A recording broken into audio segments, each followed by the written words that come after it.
Jeff, thank you for speaking with me. It's a pleasure to be here. This is Jeff Ramsey from eMarketer, and he just gave a brilliant presentation here at the iMedia Summit in Coronado. Can you tell me what is the main area that you're dealing with right now, and what's the biggest surprise you've encountered this last year?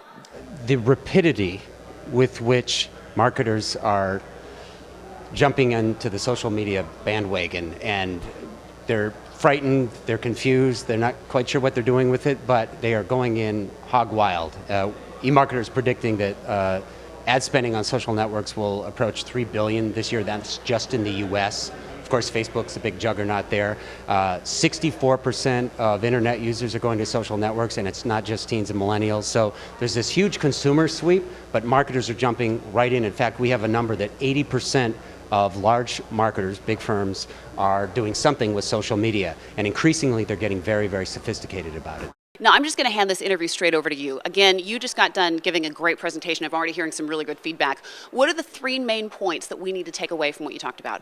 I was really talking about two very kind of vital principles from a book that I just created, co-authored, I should say, with Vipin Meyer, which is called Digital Impact, the Two Secrets to Online Marketing Success, as if there's just two secrets.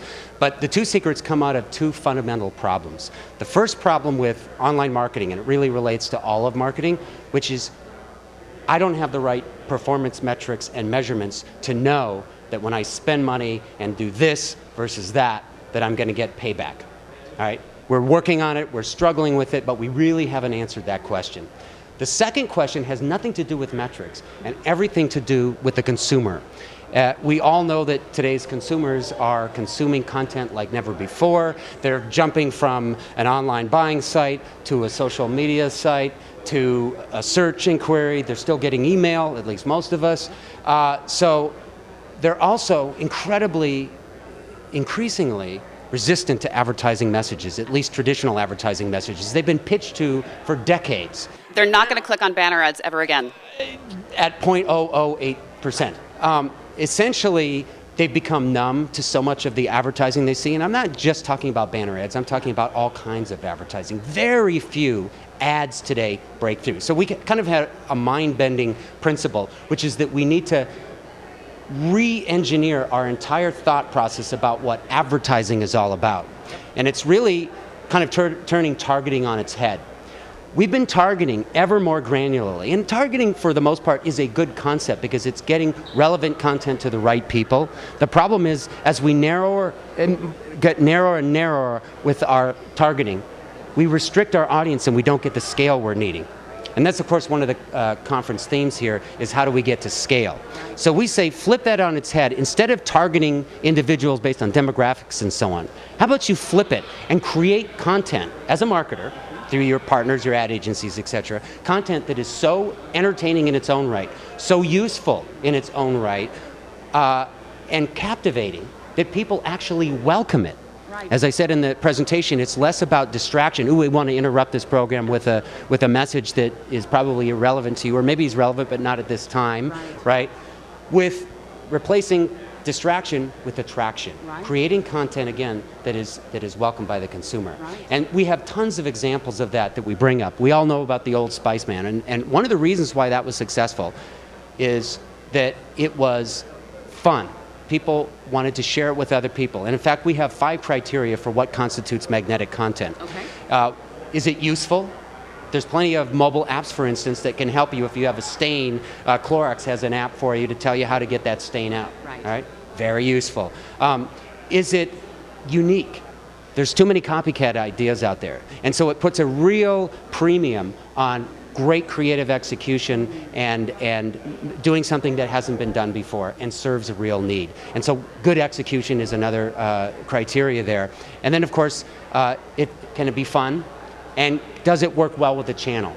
Right. Okay? And so we bring all these principles out in the book, and I talked at length about some of those examples, but it's amazing how marketers are just jumping into this thing. You can call it branded content, you can call it earned media, you can call it all kinds of things, but it is a phenomenon, and it's a force that's coming down, and it's changing advertising. Absolutely. Well, it really is a game changer, because if you put the right content out there and it resonates with your audience, it's going to take on a life of its own.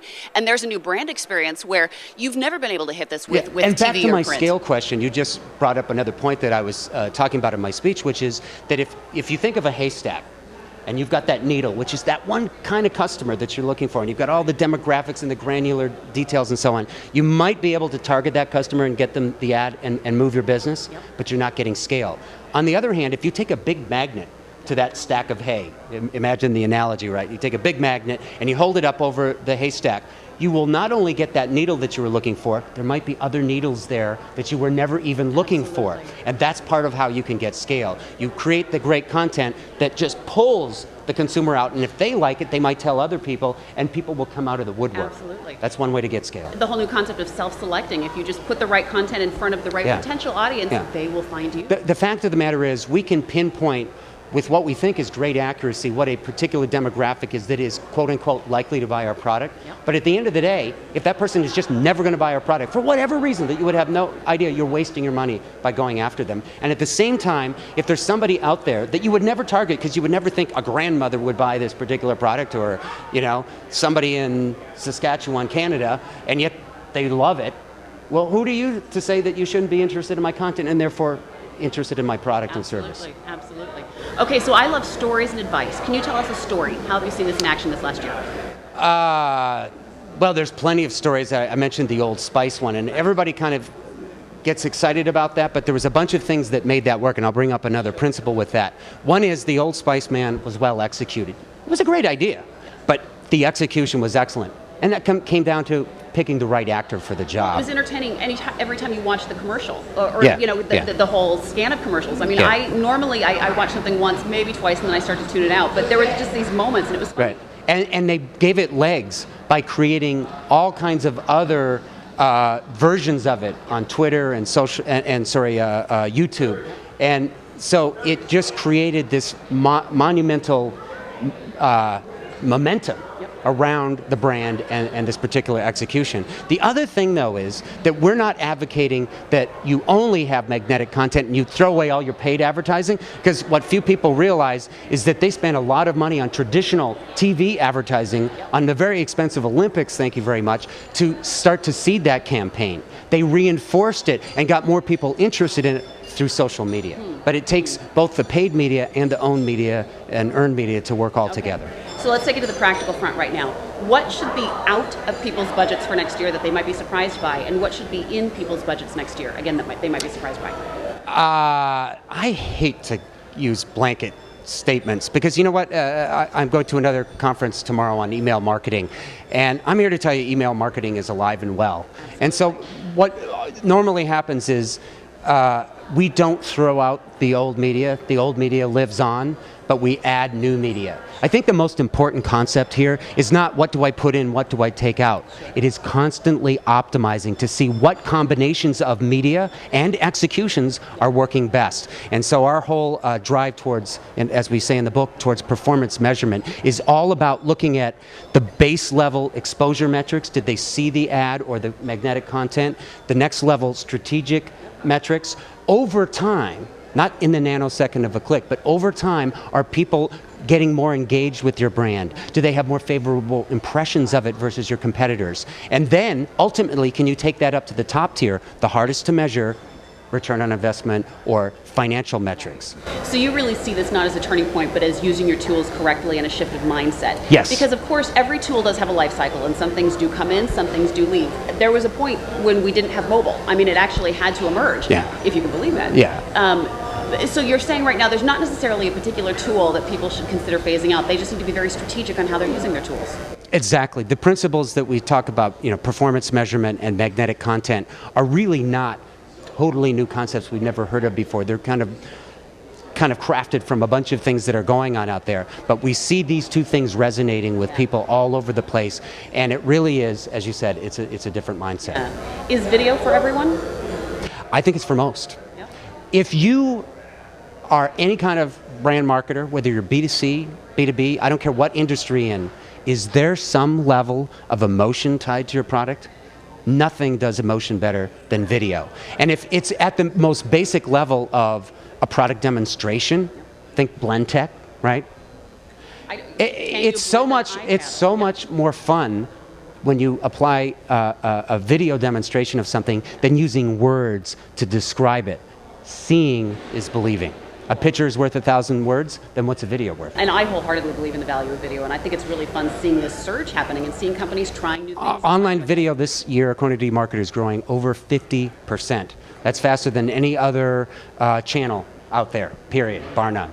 So would you say companies need to be trying video even if they don't know exactly what they're doing? Oh, absolutely. You know what? Mistakes will be made. We like to fail fast. We like to do it wrong quickly. Yep. Keep moving. Keep iterating. If you're testing and measuring, you will find out sooner or later that it works for you. Right. We've tried all kinds of things, even paid search for eMarketer.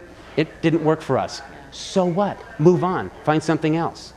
And so that's really what it's all about. It's test, test, test. Right. Well, I have a friend who is just working on a large car company campaign. I won't say exactly which one. And they were very surprised by what resonated and what didn't. They thought their slam dunk commercial was going to be the one, but it turned out it was their sub. And that's the beauty of measurement. Went on digital. It's the beauty of measurement because, frankly, one of my good friends, Rashad Tabakawala, said, iterate, don't pontificate. We can all sit in meeting rooms and boardrooms and discuss, should we do a blog, should we do Twitter, should we do social networks? You know what? Create it, do it, make it happen, measure it, and say, oh, that kind of sort of worked, but we could, if we tweaked it this way, could we make that better? And by continually mapping, going back to control versus exposed, you'll discover what works for you. And that's why there's no blanket statements about what you put in or what you put out. But if you're integrating it, you're measuring it, you're going to find out what works for you. I love it. Jeff, thank you very much. Thank you. It's been a pleasure.